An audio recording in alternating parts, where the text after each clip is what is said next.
Good evening. My name is Sabrina Ramos, and I'm coming to you from the beautiful state of South Carolina. In this week's discussion board post, we're asked to investigate our state's licensure requirements. And in my state of South Carolina, they have recently updated some provisions to the regulations for the LPC in regards to the educational requirements and also the licensure requirements itself.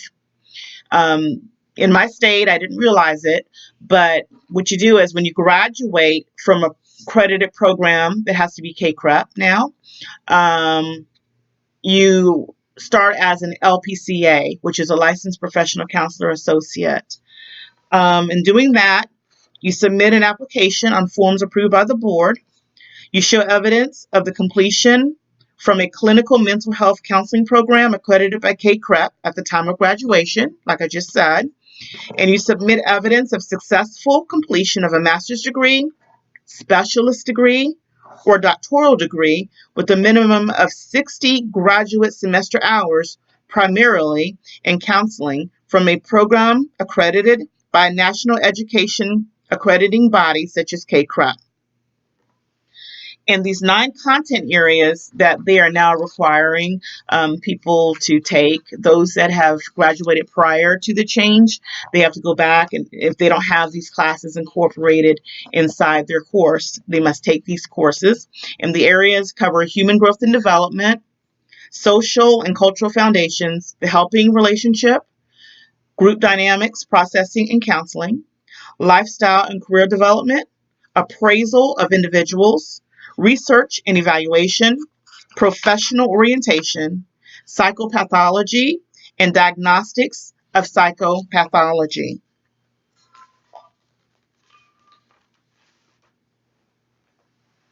They are also asking for the candidate to have a practicum of a minimum of 100-hour supervised counseling practicum.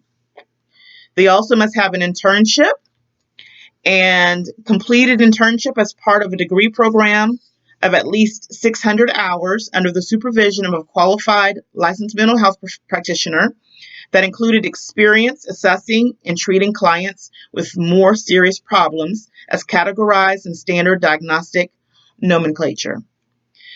Also, submit evidence of a passing score of examinations approved by the board.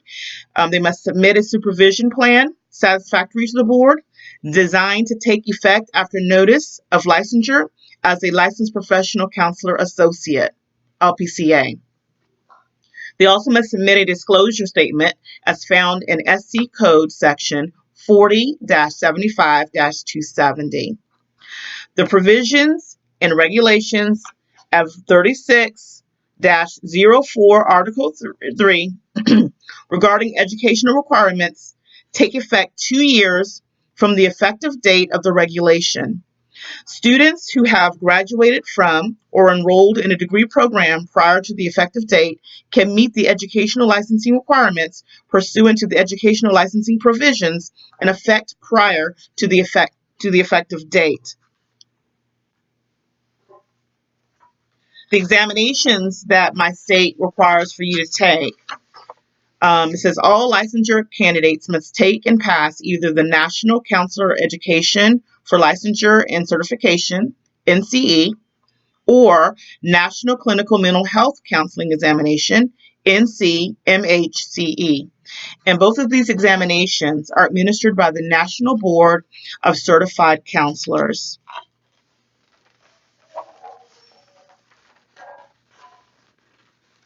The number of hours that postmaster supervised clinical experience is needed is as follows.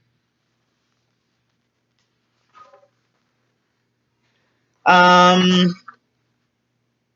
board is asking that documentation of completion of a minimum of 1,500 hours of postmaster's clinical experience and postmaster's clinical supervision in the practice of professional counseling performed over a period of not fewer than 2 years.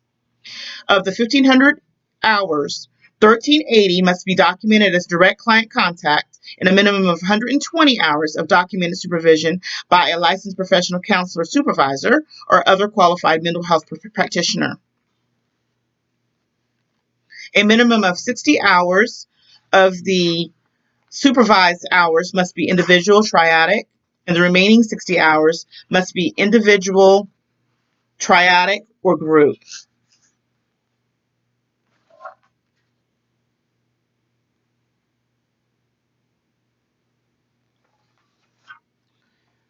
Finally, the last question that he wanted us to answer was, or the statement, it says identify one element that was surprising that you believe will be, or that you believe will be a challenge to achieve.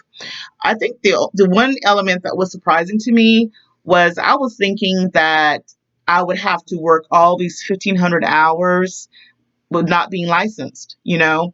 So that is a blessing in itself that I could be licensed and work as an LPCA and still be able to make a living while I am trying to satisfy the requirements of the LPC in my state. Thank you for listening, and I look forward to speaking to you all or seeing you all on this other future discussion board post.